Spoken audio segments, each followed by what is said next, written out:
the one source, Sports Card Nation. The hobby is the people. Sports Card Nation. What is up, everybody? Welcome to 386, episode 386 of Sports Card Nation. As always, glad to be with you as we, 7 years now as we approach year 8. And wouldn't have guessed that when I started, quite frankly, to be honest with you. And I want to thank our great sponsors that make this possible: Iron Sports Cards, Sports Collectors Digest, Hobby Hotline, Upper Deck.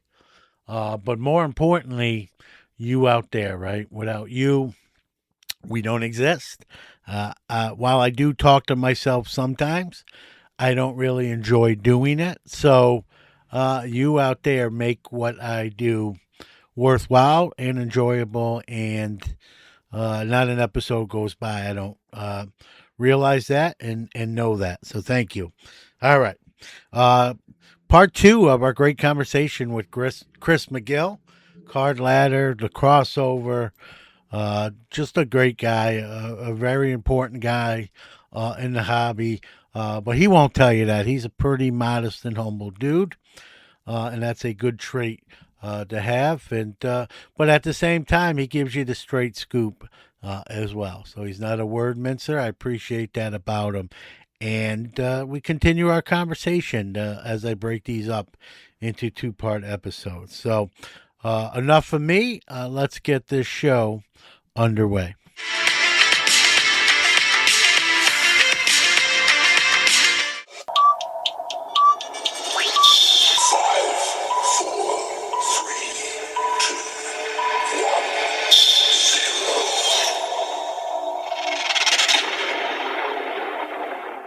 And that's what, when I'm thumbing through my collection, I mean, I was just thinking, and I wonder how it works for you. What are all the things that run through my head when I get to a certain card, you know? And I like, for example, I could go through my shoebox right now and I know the acquisition story for all of it. You know, I know I got this card at this show and I got it from this guy, or I won this on an eBay auction, and it's no great story, but I still remember it. You know, I know where it came from. I know when I got it. I know what I was thinking. And sometimes that can be fun too, you know, if I won the auction because I placed, you know, a big bid at the end and it was exciting, you know. It's like there's a story to every card. There's an acquisition story, and then sometimes there's provenance. Like I might get to know who owned it before me and how long it was in their collection and what it meant to them to let it go to me and stuff. Like the more connection I can get, the more the card connects me to different meaningful moments in my life. You know, usually those are the ones that I sit there and enjoy for a couple seconds longer. That and you know, even multiple cards are tied to each other. It may be I got this, and this card, these 3 cards in that deal, and it might even be different sports, but it was just from that dealer. We haggled, we negotiated on price, or I traded this and added some cash. You know, all those things are just. Every card tells, and multiple cards might tell the same story if it's a bigger deal as well. So it's just so many. It's like looking, you know, you see those detective shows and they got all the suspects and the stuff on the wall and all the like strings connecting all the leads and stuff. I look at cards sort of like that, but instead of suspects, they're cards, right? And people behind the cards. So that's how when I look through my stuff, that I remember. Usually I'm getting older, Chris, so it's getting a little trickier, but generally I remember the show or even a year, like how long I've had some. When it comes to PC stuff, I really don't move it. It's once I own it, I kind of keep it. So I know kind of what show, what year. You know, I went to Dallas. I remember picking that up there. Those sorts. I think most of us do that. And I think we appreciate what we have more when we think of more along those lines than not, if you will. So Card Ladder, you know, you've come a long way. You know, I know you and Josh and Christina, and, you know, you like, so where you are today from when it started, like how do you explain that? Like, I know it's hard to do it quickly, but just like, did you envision where you are today when you kind of, I'm assuming not, but I'll ask you, you know, from when you built that thing to where you are today? Like, how kind of describe that evolution, if you will? Yeah, we just had a hope and a dream that we could carve a little space for ourselves in the industry, and I think the timing was right, and the mix of people was right. The people that I work with at Card Ladder, Josh and Christina, my brother Nick, and the members of our research team, it all just kind of it all sort of just fortuitously came together, and you need all of it, or at least I think. All of it has to click. And then once we joined the collectors family tree, and they helped us out, they infused us with some resources, and the research team that we have now, like several of them came over from other branches of the collectors company tree, and they were willing to let those employees come join us. And so there was a lot of lucky things that happened to get to where it was, but we always held out the hope that we'd still, we started this almost 6 years ago, and we always held out the hope that we'd still be here 6 years from now, sustaining ourselves, working in the hobby, helping hopefully to make collecting a little bit better for people, make the experience a little more enjoyable, or at least help out in some way. So I know it's not always enjoyable. Sometimes Card Ladder, it can be an obstacle to a negotiation because there's a comp out there that people don't like, and it's in the app, and they get upset. But overall, hopefully we're providing information, and even if everybody doesn't love us all the time, that hopefully on balance we're helping people collect better, make more responsible decisions, and so on. Now, I'll make a statement. You tell me if I'm right or you agree with it. I think we're seeing more vintage collectors use the tool and the analytics than ever before. Would that be an accurate statement? Probably. Yeah. I think that's fair. All right. The one complaint that I hear from vintage collectors, and listen, I'm one myself. I'm not necessarily a complainer, but I get the point. I've heard this statement. Tell me, like, right, wrong, what you think about it. A lot of vintage collectors will use VCP. They kind of, weigh all the sales and come up with like an average. And a lot of people say Card Ladder doesn't really do that. It really just takes the last one. I don't like that. And this is just a complaint or a commentary that I hear. And I want, when I was going to talk to you, I wanted to ask you, like, for if you've heard that, I'm sure you probably have. And like, what's the answer, what's the response to that feedback? I don't want to say. It's great feedback. We have heard it. And to the extent that we can give that experience to vintage collectors, I'd love to. But it always comes with trade-offs. It always comes with trade-offs. And I also want to pay respect to VCP, which has been here since the 2000s, right? So that's a great product. And to be compared to it is great. And I'll say this, Chris, and to be fair, and I don't mean to cut you off, but sure, they have their things too. Like I can tell you, we're not going to do that, but like, right, of course, that's totally fair. That's totally fair. And so the fact that there's options, right? That people like the way that they do it better, especially on the vintage side, because what that's getting at is that a lot of vintage and pre-war collectors take a tradition of pricing things where, let me take the average of the last 10, or I had a vintage collector come to our booth at the West Coast Card Show, and he had a notepad and a piece of paper. He said, I used Card Ladder and I wrote down the last 20 sales of the card and the grade. And I was like, really, how far back does that go? And he's like, well, I was using your database and I went back, 2 years. And so I was like, wow, okay, well, this guy's looking at comps from 2024. And he's taking an average, and he wants to look at all of them. And what he's doing, and what Card Ladder is pretty good at, is that if you know a card that you're looking for, you type it in, you type in the grade that you're looking for, you can isolate the results to only that grade, and then you have the picture of all of them. And so what he did was he wrote down all the different prices from the last 2 years, and then he wrote down notes about each of the images. So he said this one's well centered. This one was off-centered. This one had a pinhole, et cetera, et cetera. He had notes for all the different ones. And so he was able to really dig in, and he looked at each sale in depth. He looked at what marketplace it came from. It was in-depth research. And I could tell he enjoyed it too. he was getting an enjoyment out of it. But, for somebody who might say, well, you know what, I just want to just give me, if I want to look at the average of the last 10, give me the average of the last 10. If I want to look at the average of the last 5, give me the average of the last 5. And there's just not a really clean way to do that right now. And we could build that, or we could talk about it. We could have internal discussions about it, but there are trade-offs. There are trade-offs that come with that. So like our sales history feature, for example, it's very simple.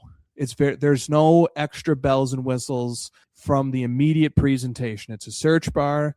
It's a search bar into hundreds of millions of historical sales, and you can just go. You type in what you want, you start getting your results, you start filtering them, and then you can start adding on. If you want to click and look at a sale, if you want to look at the population, we'll tell you, you're one click away from seeing the population of this card and all the different grading companies using the universal population feature that lets you see this is how many in PSA, this is how many in BVG, this is how many in SGC, etc. So there's lots of features that kind of get built onto it, but it's like we think about it, like we hear the feedback, we think about it, we take it into consideration. If we get a lot of it, if like 20 people come up to our booth at the National this year, and especially you really have to say it to Josh. Okay, you got to say it to Josh because he is the mastermind and the architect who is the developer. He's our lead developer. He's our only developer. So, if he hears it from a decent number of people that, hey, I'd really like the ability to, like, if I'm looking at a PSA 4 of a specific card, I'd like the ability to push a button and say, show me the average of the last 10, show me the average of the last 5. If he heard that from a few people, he'd probably build it. Okay, he'd probably build it. So, but we'd have to discuss it. Like, if we do that, where do we put that button? What real estate does it take up on the screen? Do we want to add that feature? Like, is that going to help people or is that going to confuse people? And time to hear from one of our great sponsors, but Sports Card Nation will be right back after that. Iron Sports Cards is your #1 source for all your PSA and other grading submissions. Their elite status improves turnaround times. Heck, they even provide the card savers. Their chat rooms provide updates on all your submissions. They also offer wax options and single cards to cover all the bases. Check them out on Facebook at Iron Sports Cards Group or on the web at ironsportscards.com, or even give them a call at 1-877-IRON-PSA. Rob's got you covered. Let's go! You are listening to the Sports Card Nation podcast. We have a lot of users already that really like the experience. And, with a piece of software, John, anytime you change something, everybody who's used to the way it was, they get upset. So, it's a great point. I don't think we've fully addressed that concern. I think people have found ways to use our tool to get to the result they want, but it might be a little different than the way it works on other apps. So, it's the card ladder is a living, breathing piece of software. Changes, it updates. We've got some pretty exciting changes that I can't discuss, but that we're working on, that's coming out later this year. So, that's the best I got for you, John, is that's kind of it was a very honest answer. I appreciate that, Chris, and I expect that from you, and that's why I like Kaz, because I do. I think, and again, I don't want to speak like I'm the spokesman for all vintage collectors, even though I am one myself.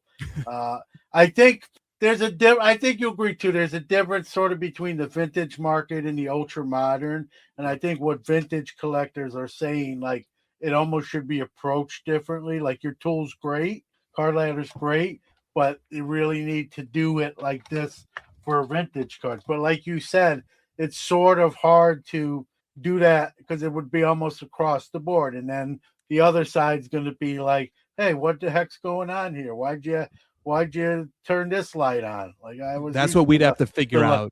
That's exactly what we'd have to figure out, is how to build in a functionality that these customers want to have, but not take anything away from the user experience that people enjoy right now. And we should be able to figure that out. So tell the vintage guys to go see Josh. I'm telling you, tell them go see Josh at the National. He'll be at our booth. Pass that note to him. He is the guy who will make that happen the fastest. I mean, you can tell me too, and I'll relay it to him, but Josh genuinely gets a thrill. It's one of the things that makes him so great at his job. He genuinely gets a thrill out of responding to what people want to see in the product. I mean, we have hundreds of things over the years that he's built because a customer brought it to him. And he said, you would like this? Well, let me think about how I can build this. And then he builds it. And he's done it time and time again, and he loves it. It's just a genuine passion, because there's no immediate reward in that. Like Yeah. it might get us new Well, it users shows down the road, but and you obviously know him, but it shows he cares, right? If he didn't care, Yes. he'd listen, he'd nod, shake his head. Okay, sounds great. All right, see you later. And then dude, John, it nothing will after bother that. him. He'll be thinking about it all night. And then he'll go back, and then with first chance he gets in front of his computer, he'll be like, "Let me see what I can do about that." And he just gets a satisfaction out of the intrinsic performance of the job. You know, it's not about he's not getting a raise because he did that. You know, he just loves to do it. It gives him I've seen it happen hundreds of times working with. He gets a genuine satisfaction out of being able to build something for somebody, and just to see the little twinkle in their eyes, and they're like, "Wow, you did that for me," you know, or "You built that because of my feedback," and then it's just a magical moment that I've seen it happen hundreds of times. So that's a little secret. If you want to get that thing built, you know, you got to approach Josh. He's the guy. All right, you heard it from Chris. Like Chris said, I can relay it, but like cut out the middleman here. Cut out the middleman. Like I'm just being completely honest, because like I will present ideas to Josh, but you know, I've got a million ideas, you know,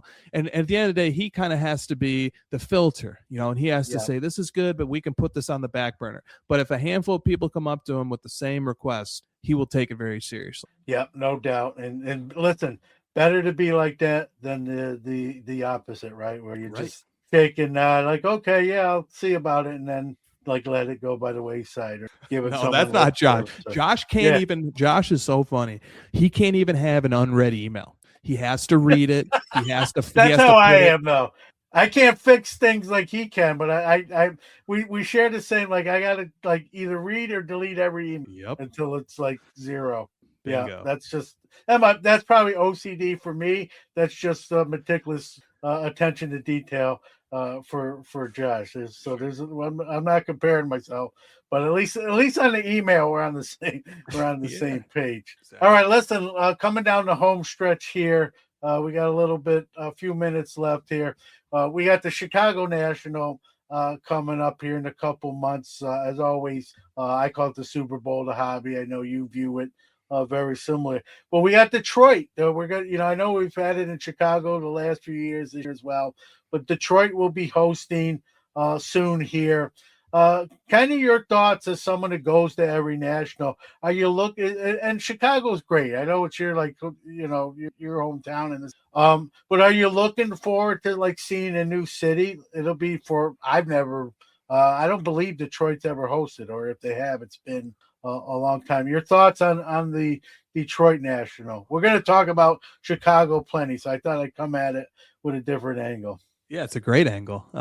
So here's what comes to my mind. I'm just shooting from the hip here because I haven't really thought about it or discussed it too much, but it's a good topic. And the few things I think are this. I like changes of scenery. You know, I like that we had it in Cleveland, and then I like that it was over in Atlantic. And I wouldn't hate it if it showed up in some other cities too.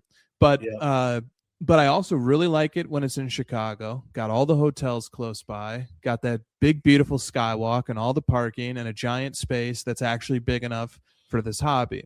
And so, you know, those are important things. And if it ain't broke, don't fix it. Like that's kind of the way I look at it too. So that's kind of the other side of the equation. But the thing that matters a lot, and it matters as much now as it ever has. It might even matter more now. You know, every week there are stories of shops getting broken into, packages getting stolen, cards going missing. Safety and the security of items is so important. And so ultimately, change of scenery, fine. I can complain. It's a longer drive for me. But you know what? It's shorter for somebody else. It all comes out in a wash. But we can't play games or take for granted safety, security, and just protecting people's items, protecting people's personal welfare, creating a safe, trustworthy environment. And so, you know, Atlantic City was it was on the edge of how safe it was. I'm just going to call that one straight. And Cleveland was fine. Chicago's fine. So that's what I expect out of Detroit. I just hope that experience is very safe and that people feel safe coming to and from, that people's items are secure, and that everybody can have a safe experience while they're at the show. That's got to be a very high priority. I'm sure it is, but that's something that when I'm evaluating a card show, that is the top priority, no matter whether we're talking about a small show in a mall or we're talking about the Super Bowl of card shows. The safety has got to be number one, safety and security. Yeah, it's got to be paramount. It's got to be well said, because it all starts there, right? We have a horror story. And listen, you know how it is. Anything bad happens, right? That's what we're going to talk about, right? What happened in Dallas a few years back with Ash and the $1 million, right? That was a great show with a very bad moment, a very, very bad moment, right? And that was overshadowed, as it probably should have. That's a big news, but you want to try to avoid that from occurring, whether it be, like you said, someone's safety as far as their health or their property as well. So because if it isn't the case, that's what that's what everyone will be talking about, and it'll overshadow a show, no matter how much great stuff happened aside of that. So well said. And I know Chicago's central, and I get it. For me, unfortunately, it cost me a little bit more because I just have to fly in and rent a car. It's not the end of the world. I'm not trying to have a pity party or feel bad for John. But the one thing, and I get the Atlantic City thing. I liked it for the pure selfish fact, Chris. Like, I could drive there in 5 hours and have my own vehicle. And same thing with Cleveland. But I always, like you, I try to think of everybody else. And I think of even like the West Coast people that have to always seem to go east, even towards Chicago to get to, I'd love to see one on the West Coast, even if it costs me a few more bucks to attend. I'm a fairness guy. So I get it. If I lived in California or Washington or Oregon, I'd probably be like, hey, let's have one on this side of the United States. You know what I mean? So I get that. And if that day comes, I would make plans to attend, although my wallet would probably be mad at me. But it's in the act of fairness, right, to the hobby and the collector in it. Well, Chris, I think we covered how busy you are with your travel schedule and the shows and what you do, even when you're not at shows. I appreciate you making sometimes, as always, for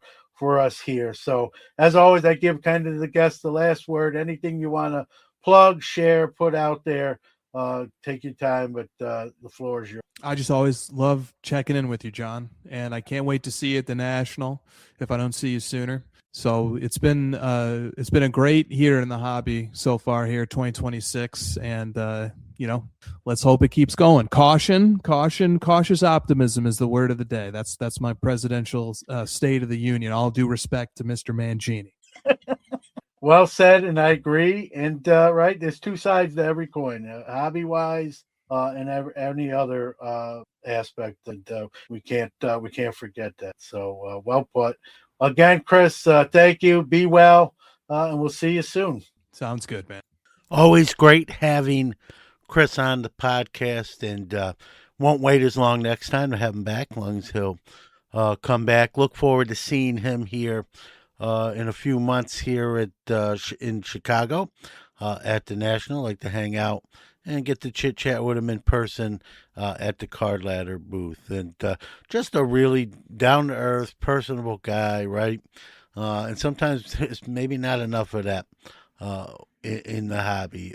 There is, but anytime, the more the better, right? And Chris checks all those boxes. So glad to have him on. If you missed part one, you really didn't, because you can go back anytime and check that out as well. So we're going to come down the home stretch here, do our Hobbies to People Announcer Week, a few other things, and wrap up this week's episode. Time for our Hobby is the People Announcer of the Week. This is Ed Johnson from Toronto in Canada, collector of Vladdy Jr., Blue Jays, Roberto Clemente, and Willie Mays. Never forget, the hobby is the people. If you'd like to be the Hobby is the People Announcer of the Week, do a WAV or MP3 file and send it to sportscardnationpc@gmail.com. Hey, John, you want to have a catch?